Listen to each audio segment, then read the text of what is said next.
Hello, everybody. Welcome to Wholehearted Loving. I'm Stephanie. Hi, I'm Georgianna. Today, we are theoretically going to talk about napping, which we were going to talk about last time, but then we got derailed on other wonderful talkings. Before we do that, though, we're going to do a body-based self-connection practice to connect with ourselves before we connect with each other and this podcast.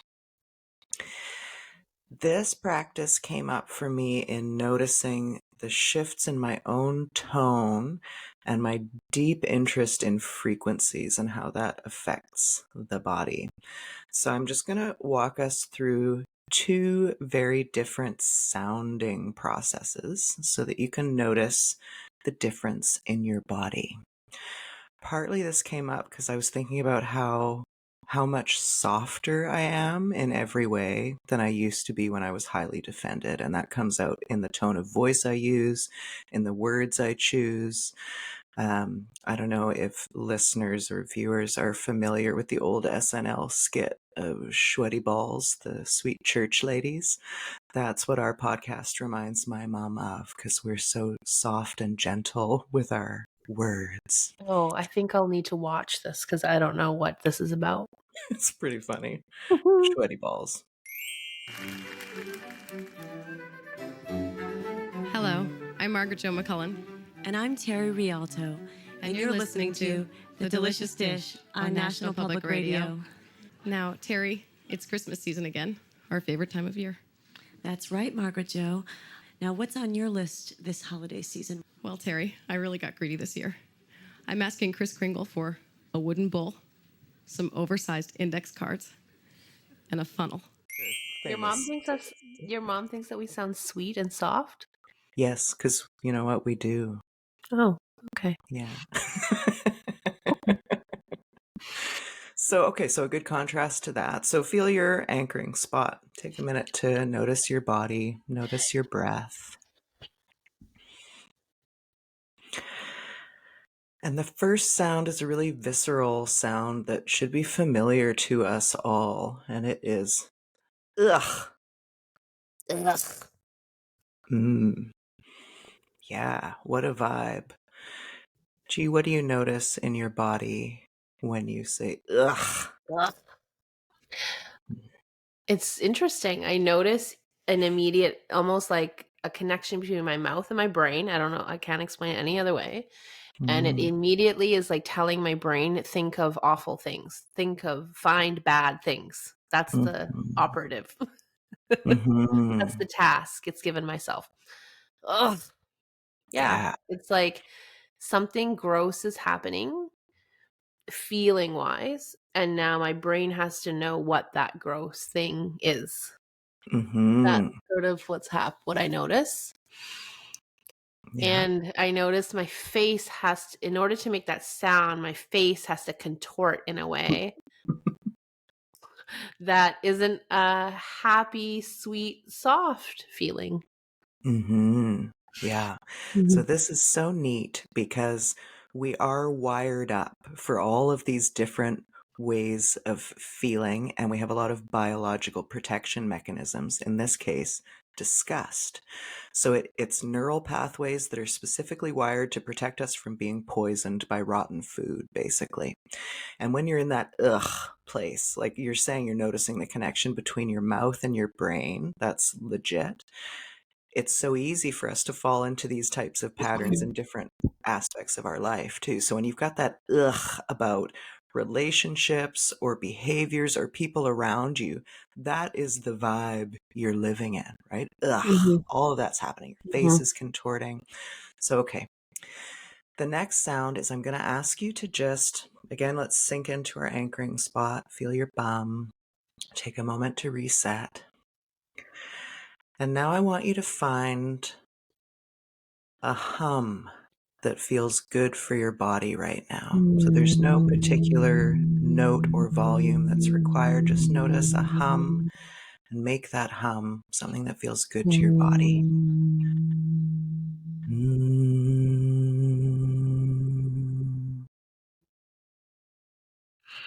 You could try different notes within you and see where that resonates for you in your body.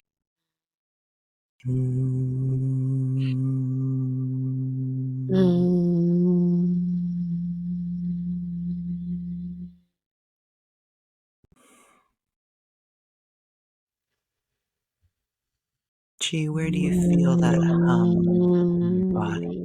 I feel it first, like higher up, sort of like my upper chest, throat, upper chest, and then I feel as the hum continues, it's sort of this sturdy and pleasant, solid sensation that sort of goes down the front and or the middle of my body, down to my root, down to my butt.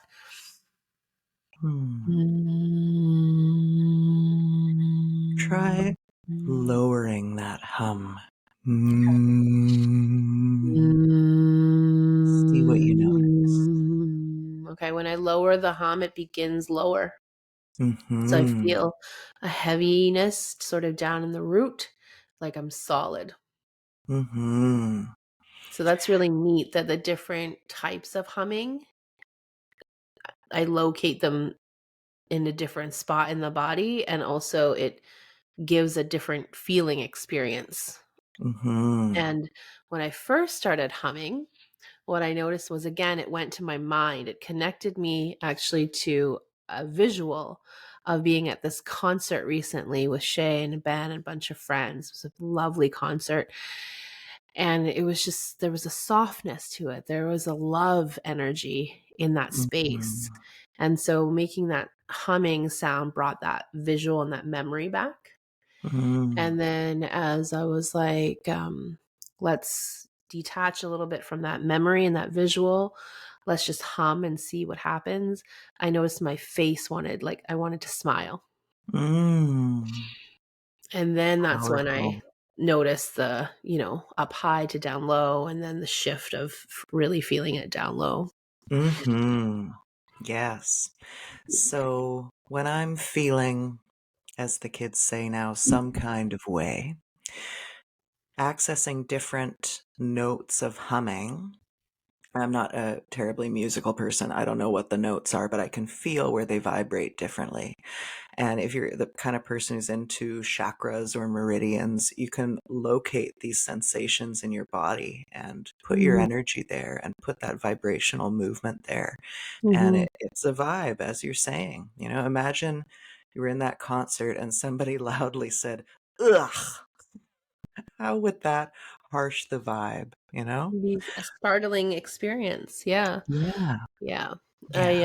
I did my yoga teacher training, and I have a lovely yoga teacher, my Trey, and she walked us through the sounding, right? Connected to the different chakras and the vibration and the Mm, feeling of that in the body, and how you notice it, what shifts for you. And it's just really a beautiful thing to use something that's so simple to mhm, connect with body and also shift your nervous system state.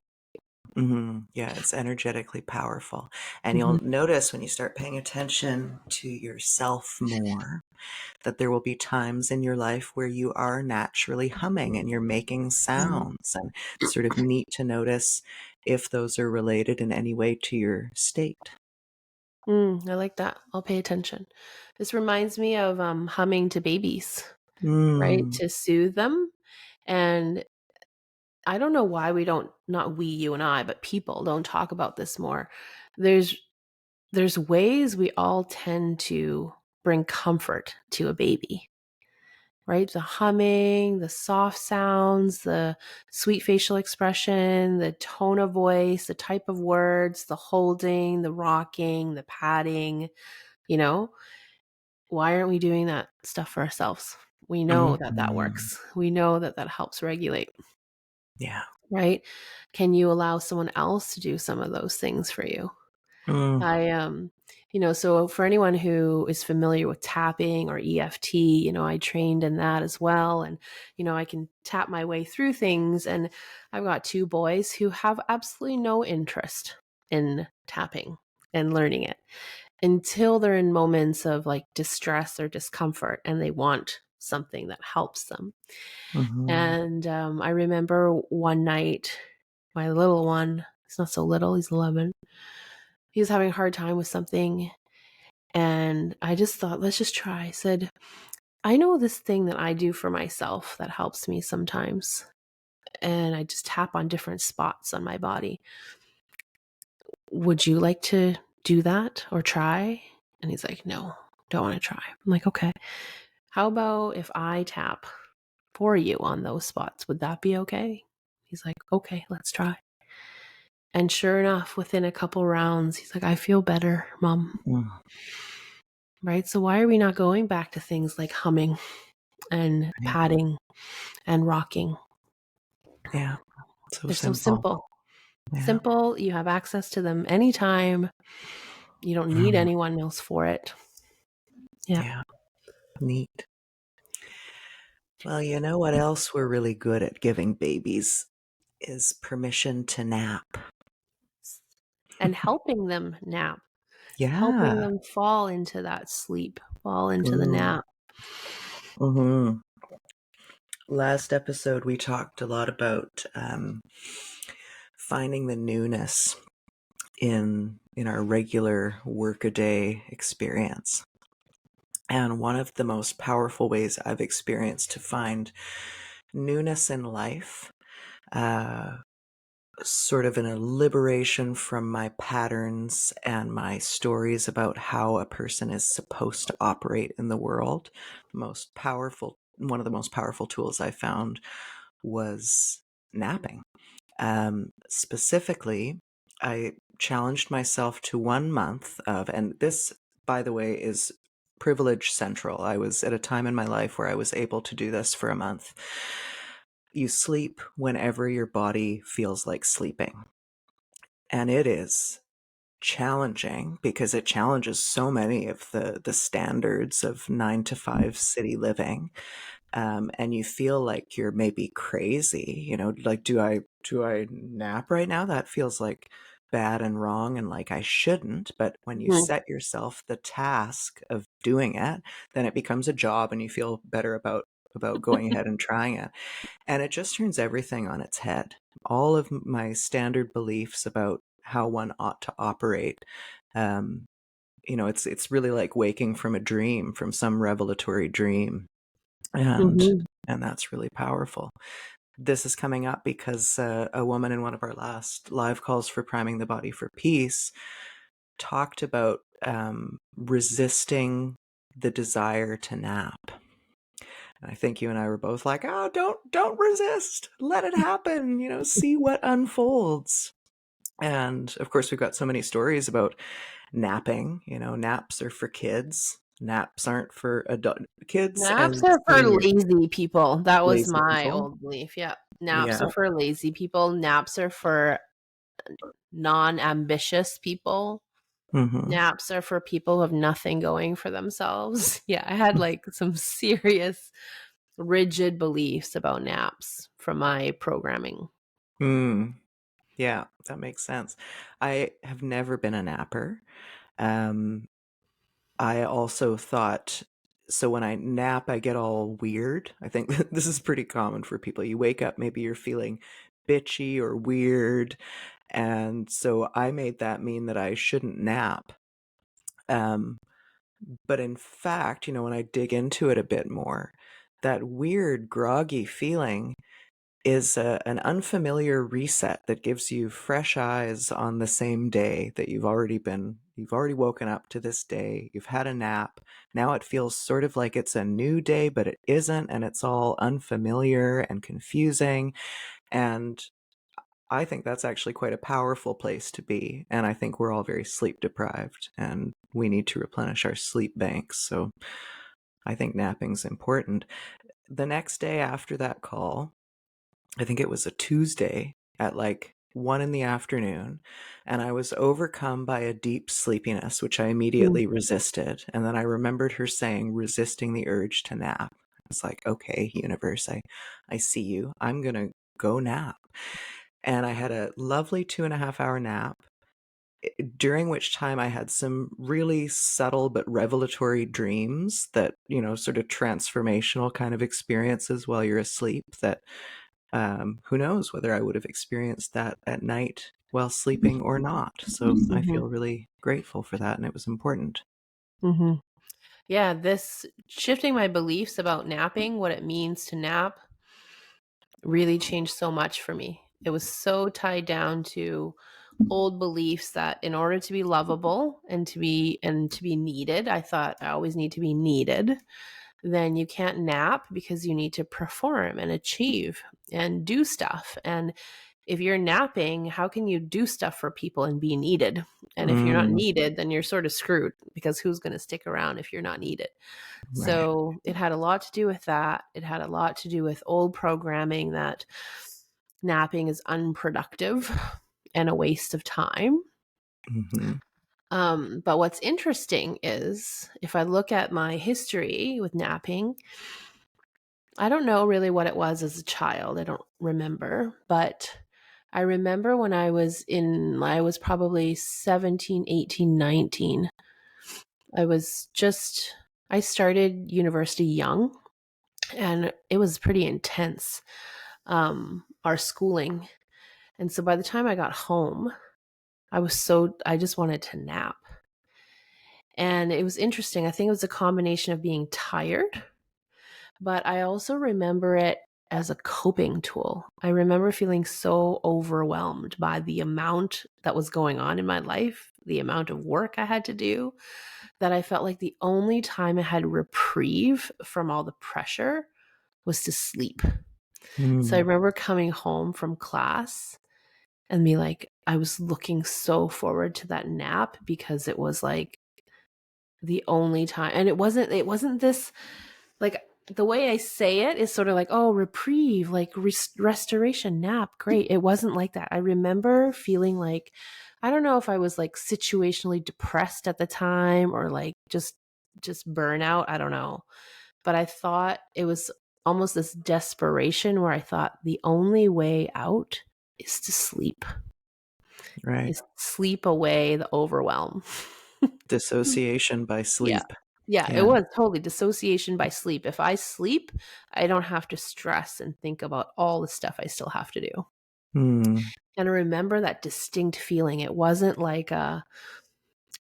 the way I feel with naps now is it's this abundant luxury. Like you said, it's a privilege to be able to nap when you feel tired. It didn't feel like that. It was an escape. It was, mm, life feels too stressful. Let me escape. yeah. So that was my relationship with naps before. It was either bad or wrong, or it was like, this is my only escape from a chaotic, busy life. Which I think is really important. Like David Data talks about how our souls need a break. We go to sleep at night so our souls can have a break because we need that break. And it sounds like it was really important for you to have that escape time. You know, Hmm. Hmm. escapes aren't bad or wrong. I wish that I had known enough at the time to see that as restoration and normal and healthy Right. and a needed and good thing to do to take care of myself. But Hmm. instead, like the way I processed it was, life is so hard. I just need to escape. And this is the Mm, only way I know how. yeah. And so I just knew two operation modes: go as hard as you can, work as hard as you can, push through, or escape into sleep. Mm, And that's it. yeah. Yeah. Yeah. So then you bring that forward into your life. And then Yep. what do you make it mean when other people nap? Oh my gosh. So I guess I hadn't really been in relationships with anyone who napped regularly and like freely until my last one. And I remember feeling rage when he would nap. And I was like, I can't believe he's just going to nap. Like, I'm in here in the kitchen doing dishes and he's just going to nap. And this was not a person who would never contribute. Like, he helped out, he contributed, he was like very involved. He was just napping. And while he's napping, like not thinking anything like about what he's doing and that it's wrong or bad or I'm pissed off, I'm like seething and just Mm. like thinking like, am I going to say something to wake him up? Yeah. Or am I going to wait until he wakes up and then like just be really mean about it? And I was, I think, far enough into the inner work at that time to realize this is something for me to notice. Mhm. Why am I being so triggered by someone napping? Mm. And, you know, our teacher Phil would used to say, like, what does this person have permission to do that you do not have or you do not give yourself permission to do or be? And I was like, I don't give myself permission to rest and to stop before exhaustion. I don't give myself permission to have a nap, whether it's 5 minutes or 2 hours. I'm just like pushing all the time. And I Mm. feel like I got to take care of my kids. I got to like work. I got to take care of the house. Like all these things are on my shoulders. So when would I give myself time to nap? I just have to do all these things. And so to see him napping so peacefully, obviously the natural response is rage. Bastard. Yeah. Do some really loud dishes to wake him up. The bastard. Right? And the funny thing, or not so I don't even know, is this was a man who always said, I want you to have a nap. Go have a nap. Go sit down, you know? And he wanted me to feel very rested. Mm. He really prioritized that rested feeling in life. And I did not prioritize. I prioritized the doing, accomplishing. And I think we were on opposite sides of the spectrum. So I think we could have been great teachers for each other in that. What he Mm. did really well was to sort of check out and was like, I'm going to prioritize my rest. And it doesn't matter that there's these things in life that actually need to be taken care of. Whereas Mm. I was really on the other end of the spectrum of like, all these things need to be taken care of. I'm going to take care of them all. I'm going to be responsible. But I would never discern of like what could wait until later, what could wait until tomorrow, or what's, you know, imagine how much more effective I might be if I was well rested and I had a nap. You know, Mhm. so it was very interesting. And so later, you know, having that realization, I thought, I want to explore my relationship with napping and see if I can try to give myself permission to nap and see what would happen in my life if I did that. And I'm a much happier person. I nap. I'm pro napping now.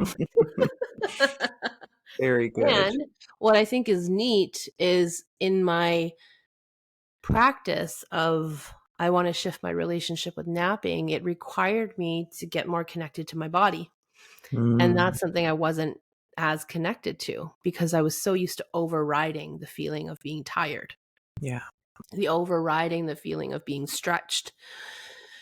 And so as I made it my task to practice napping, I started noticing, like you said, oh, this feeling of I feel really tired. It would feel really nice to lay down or sit down right now, right? My eyes want to close. Can I just let them, Mhm. right? To sort of follow that body's impulse and that need instead of resisting the urge or resisting the desire. Mhm. And people who are good nappers, good at napping, good at giving themselves permission to nap might hear this and be like, are you serious? Like you had to learn how to nap, but I seriously had to learn how to nap. Yeah. And also nap without guilt Mm. and nap without waking up and being like, oh my gosh, now I have 2 hours less to get everything done. Right now I can nap and wake up without that anxiety and fear, without that guilt. But it took some practice and some work and some regulating and some shifting of old beliefs. That's great. Mm-hmm. And some, I think, new science and some social shifts of us realizing that just working ourselves to the bone is actually not the most efficient use of time. And when we're refreshed and have a greater capacity, we're going to do more and better Mm-hmm. work. Yeah, I never saw my parents nap. I don't think like they were like work hard all the time. Mm. And like collapse into sleep at the end of the night.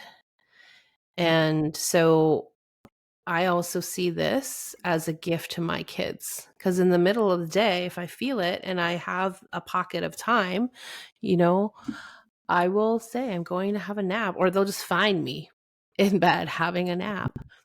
And of course, they're older now, so that makes it a bit easier. But I think it's good for the next generation to witness that there's ways to take care of the body. You don't have to push like this.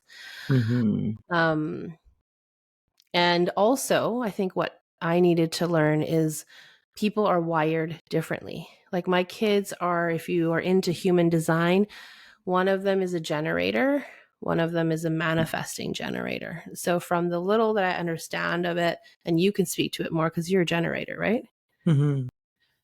They just have energy that needs to be used up, Mm-hmm. and they just go. They need to be doing something almost all the time. One of them is a little bit better at like chilling and doing nothing, but they have a different kind of energy than I do. I'm a projector. And I think they say one of the big things projectors have to learn is that they're not generators. I'm very good at being productive, but it's like a short pocket of time. And then it's important to really rest. And so, really honoring that that's really how I'm wired. Like, I can push and get lots done, but that's not if I really listen to my body needs more rest than I ever thought I needed. Mm-hmm. And it's not going to be the vibe, right? This is one of the things I love about how much we know each other and we know ourselves, and we're able to work together as a result of that. Like, I know, and you know, that you set me a task and I will just go, go, go, and I will produce immediately. And that's my zone of genius, or whatever words you want to use. And I know that if I was to push you and expect that from you, everything would be wrong about it, you know? The most productive you're going to be is in this really particular flowing way that is true for you according to your design and your energy. And that's where the magic is. And my old self would have just pushed through, and I would Yeah. have produced the thing. I would have produced the end product. Yeah. And I just didn't know that that's actually not what feels good for me. Yeah. And there's magic in the doing, the what feels true and what feels good. Like, there's some kind of energetic magic in there that maybe we just can't Mm-hmm. measure yet with scientific devices. Mm-hmm. The other neat thing about knowing yourself and knowing that I'm a generator and that I've got all this energy is being able to notice when it isn't there, right? Mm-hmm. So it's really obvious when it isn't there. And like if I need a nap, it's very clear if I'm paying attention to my body. So right now you say it's very obvious if that energy isn't there. Has it always been like that? Never. No, I thought I was not a napper. I remember I used to work when I did frontline social work. There was this guy. Gosh, I got so many stories unfold just from saying that. Like, I even remember thinking it was odd that he was a guy in social work. I got so many Mm. old stories. And he would close his door and he'd be like, I'm having a power nap. That's one of the ways that we made Mm. it socially acceptable and like Yeah. business 15-minute power appropriate. nap. Yeah, I think it was 9 minutes was the magic number for some reason because of Oh, right. whatever science was, of the day. And he would close his door. He was one of these lucky people who can immediately fall asleep, and he had programmed his body to wake up after 9 minutes. And he would wake up refreshed and sprightly in ways that I thought were physically impossible. But there it was. Yeah. Yeah, very different. As you were talking, I had a flashback of the BCIT, the school I went to, library. And I'm like, oh, I did nap. And it was around that same time, same age. And it would be the power nap. And you know those library cubicles Yeah. desk things? So we were all in those. And I remember we would, I think, set a timer or something, and we'd let ourselves nap. And it was probably like 9 minutes, 10 minutes, something like that. And I remember the drool from our faces on our books. But I think at that time, the belief was, since I'm doing this like really intense thing of studying for finals, I will allow myself a little bit of a Yeah. nap. But it was still not the I'm just going to follow the flow of my body and really listen. Yeah. Right. Yeah, definitely a very different way of being. And what else did I want to say about napping? I think it left me, but yeah. Well, so you've just made me think about there are definitely areas in each culture where napping is appropriate or acceptable. And then there's hugely different napping appropriatenesses across cultures. So I'm thinking like this studying, that's definitely one of them. In North American culture, we'll all accept napping in that context. Also at airports, for some reason, napping is allowed. And then I think about things that you see online about like maybe it's Japan. I'm thinking of all these devices that people have designed for you to be able to sleep sitting up on a subway train. Mm-hmm. Mm-hmm. And so there's areas there where everyone agrees napping is allowed. It's just so Well, that's interesting. very interesting because you're right. Like I'd be like, if I'm on a bus, like for the days that I used to ride on the bus, I'd be like, napping is allowed right now. Mm, There's no guilt or shame about napping right now. But if I were home, right. it wouldn't be like home at the exact same time of day. And if I felt tired, the belief was you can't nap now. But if I went and rode the bus right now and I felt tired, I'm allowed to nap. Yeah. What the heck? Yeah. Right. And it's all the shoulds, right? If I'm home, I should be doing XYZ. Yeah. Yeah. So there that Very is. interesting. So yeah, I guess my invitation to listeners and viewers is to notice what your stories are about napping. What are the rules you've had baked in about when you're allowed to nap or whether you're allowed to nap at all and where and why and maybe how your body actually feels. And what it needs, and are you willing to practice honoring that need? Um, and do you feel rage when someone in your life naps? I'm really curious. So I've had that. I remember I had a partner who would come home from, I think we were in school at that time. So would come home from school and just immediately nap. And I was like, what the hell? Like, first of all, what, you don't want to spend time with me? You don't notice all the things that need to be done around the house? How are you just going to fall asleep? And I realized that I was also associating that with like, now the day is done, because I was not napping, right? You go to sleep when the day is over. So I was putting all of that pressure onto this situation, and it didn't exist. It was entirely in my mind. They were just having a nap. I was like, well, you're done? Fine. This reminds me of you said you would rather nap than spend time with me. Oh my gosh. Like that too. And this is a whole other episode, I think. You would rather XYZ than spend time with me. Now I'm going to make up all the things that are bad about me, that are bad about you, that make it mean that our relationship sucks and it's doomed. Um, but definitely, I remember there was, another person I was dating before. He did take the occasional naps. And I'd be like, you would rather nap than spend time with me? I must not be that important and all the things, right? When really it was like, no, I just want to have a 20-minute nap. And it wouldn't matter whether it was 20 minutes or an hour or two. I would make it all mean you must not like me that much Yeah. if you would rather nap than spend Right. time with me. Yeah. Powerful meaning making. One of the things that I've discovered I love to do when we go off on our twice annual retreats to our favorite place in the world, which is prime napping. Okay, let's just talk about that for a minute. Mhm. What a joy that you can nap whenever you want. And there are frequently, so it's this big, what would you call the main room? It's like Ooh, lodge?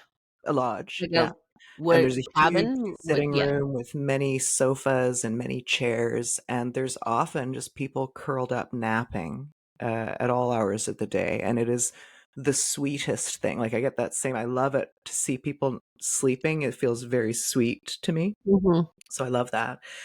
And I love also you're incredibly busy all the time, so you're a frequent napper while we're there. And it's so nice now. I can't imagine having any resentment towards you about that. I would have in the past for sure. And now it just feels like a really sweet opportunity to listen. You sleep in very contorted shapes and you make these sweet little noises. So like all of that feels so sweet and lovely. And it's such a gift to be able to choose to nap with you or to just read beside you or do work beside you or whatever it is that I'm Mhm. doing while we're there. It just feels really intimate and lovely and true. What do you think you would have made it mean in the past if we would have been on this vacation together and here I am napping? Yeah.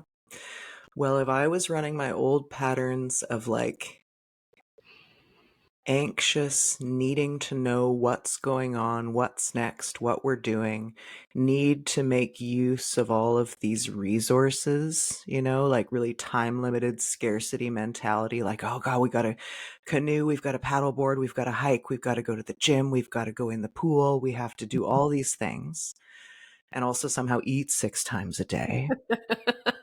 Um, Yeah, I think I would have just been so stuck in that sort of when I feel it in my body, it's this feeling of like confusion and urgency. Hmm. I mean, even imagining having those feelings while in this lovely heavenly place feels so icky to me. Um, but yeah, I probably would have been feeling that sense of urgency and needing to change what was in front of Mhm. me or do something. Mhm. Um, and maybe that would have turned into resentment, something like that. Right. Yeah. I like to see it as if I'm comfortable to nap with you in the middle of the day, it means I feel safe with you. There's a deep comfort there. I don't feel there's all these heavy expectations placed on me or our relationship. And I feel like we can just be in flow together. Like I will honor your flow, you will honor mine. It's like the highest form of love. Yeah, And, like, how different is that interpretation than my old interpretation would have been, right? Of right? just being rageful towards Yeah, you if you are napping on our yeah, vacation together. And I think you're right, there are certain settings that we deem as it's permissible to have a nap here. And I think this one place that we go to was probably really healing for me.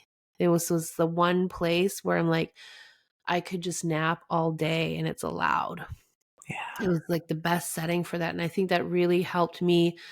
I talk about this a lot when we're practicing changing patterns is to give yourself the opportunity to experience something different and notice that it actually might feel good.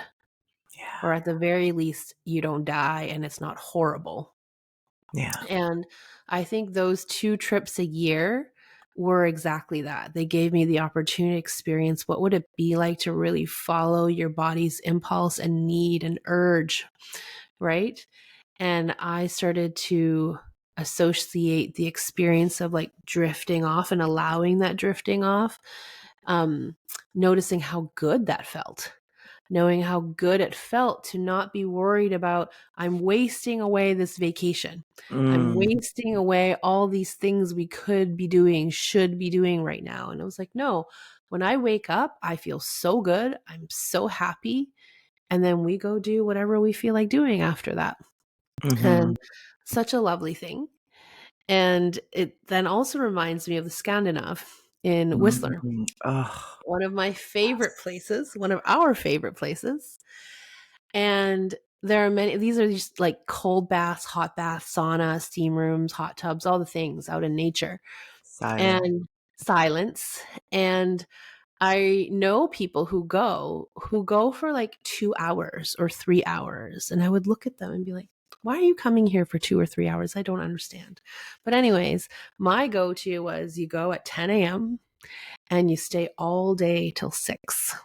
And what I would do is like cycle through the pools and hot tubs and things, but really, and this was, I don't know if it was a decade ago when I started, I can't remember, but I think why I loved it so much was it was one place that I felt there's permission to nap.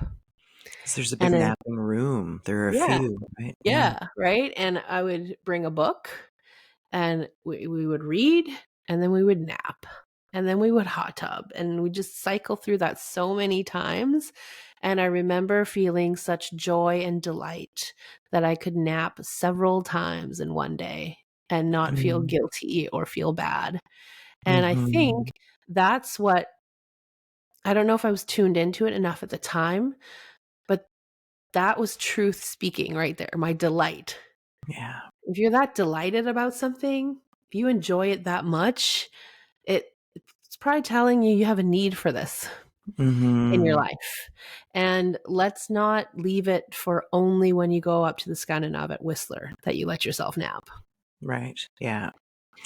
I Mhm. think that's such an important thing to notice. What feelings do you have about napping? So you're talking about this really rejuvenating place where people are soothed enough. Well, what's the word I'm looking for? They're regulated enough, they know themselves enough, they're permissive with their bodies enough that they're comfortable napping together and in spaces with strangers, right? And there are people who would feel very uncomfortable with that. And that'll be because we're running some kind of what I described the way I used to feel before, right? That sort of anxious, should kind of feeling. Like that's a different vibe than the comfortable napping vibe.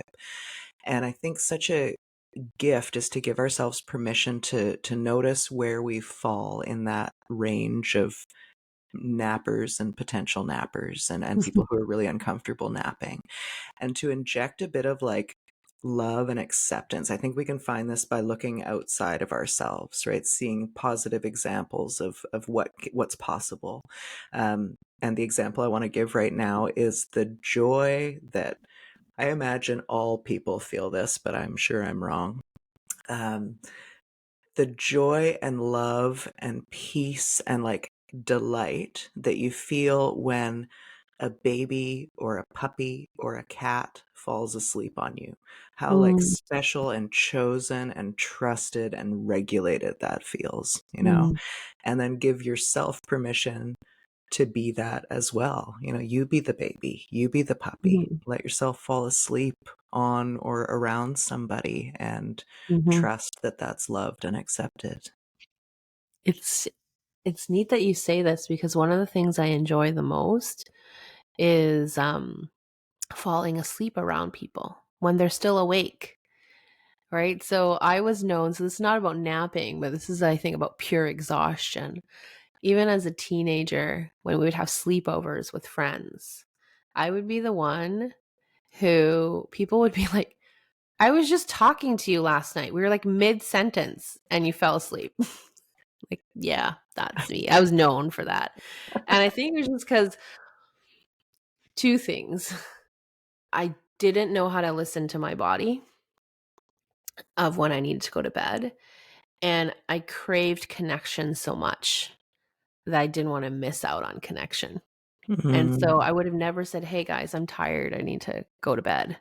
Like even if other people had gone to bed, I would be like, "No, let's just push on."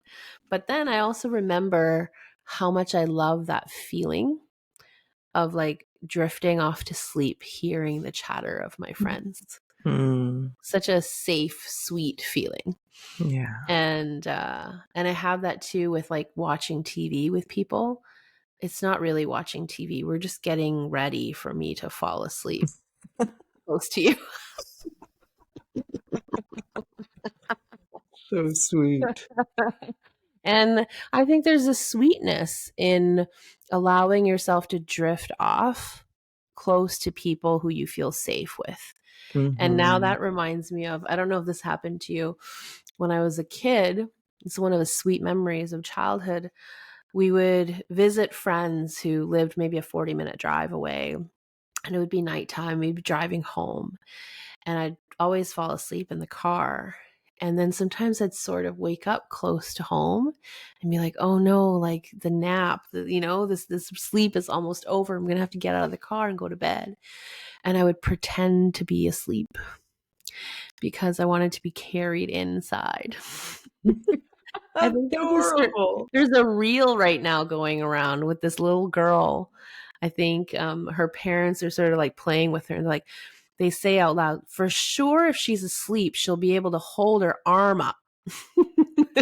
And her arm won't fall when we let her arm go. And so they pick her arm up and her arms, and then they let go, and her arm stays like raised.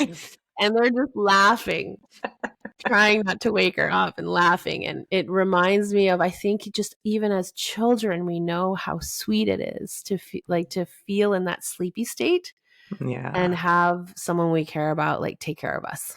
It's so Right? intimate. Yeah. Yeah. Yeah. Yeah.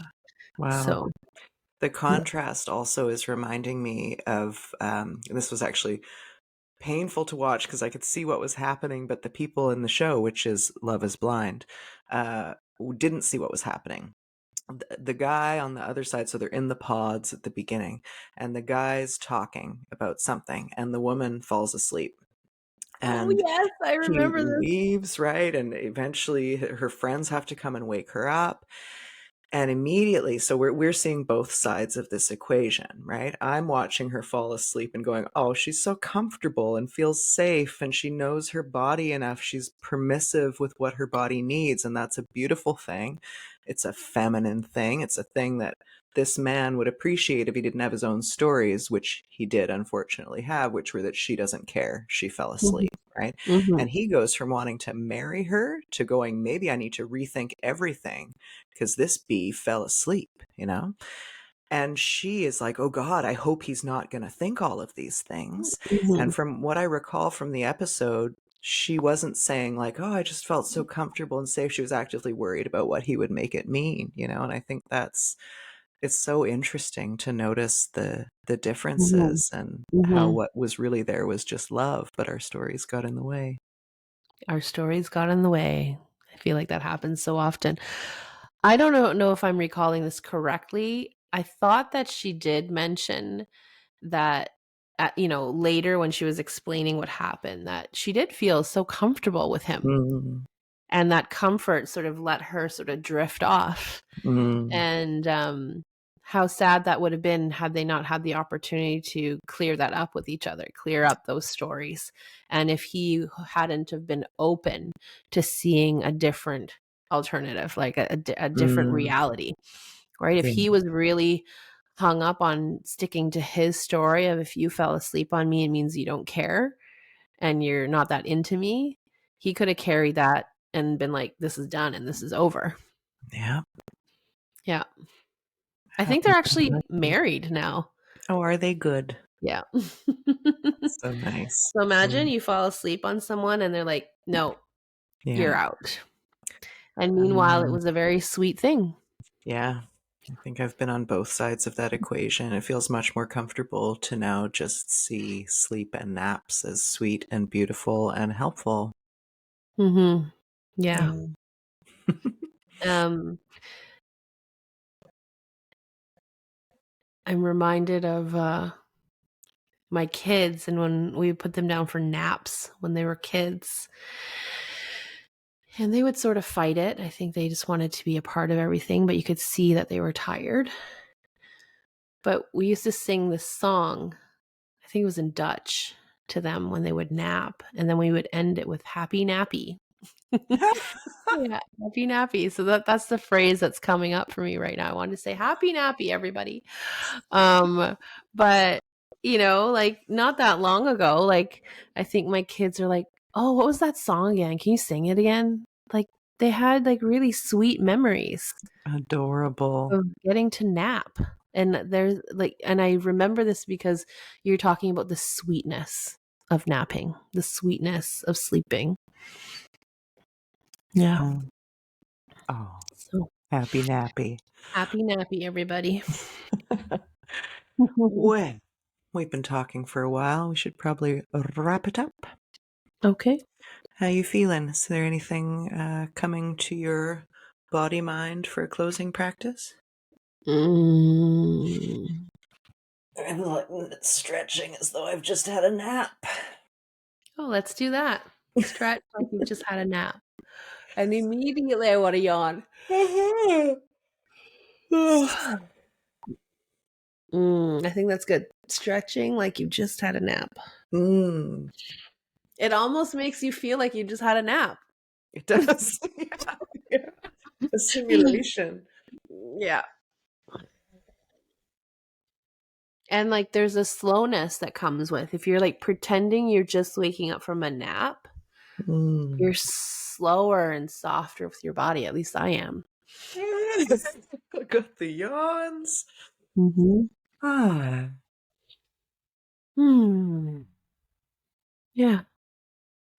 it's nice. It's nice. I've never done that before. And It feels notice how like it a feels. reset. It Yeah. does feel like a reset. I'm going to Yeah, do it that's again. right. Very strangely feel like I've just woken up from a nap. Hmm.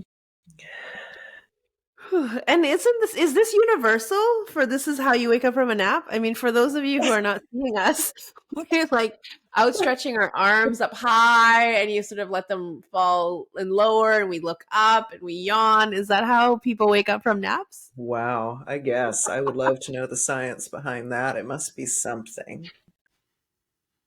Bringing blood back up, looking around, getting our bearings, making sure there are no lions or tigers about to attack.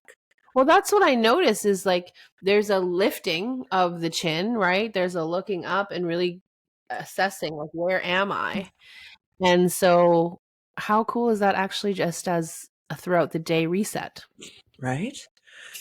And the yawn is a reoxygenation, a deeper breathing, a clearing out of the lungs. All of this Yep. is very useful. Opening up the heart and the chest. Yeah. Huh. We Neat. learned something new today. Neat. Oh, anything else you want to say about this before we sign off? No, I just want to say happy nappy. Happy nappy, everyone. Sounds like a diaper song, but I love it. All right. Well, until next week, then. Please do like, follow, and subscribe. And if anything we've said here today has been helpful for you, please share with somebody that you care about. We'll see you next time. Bye. Bye.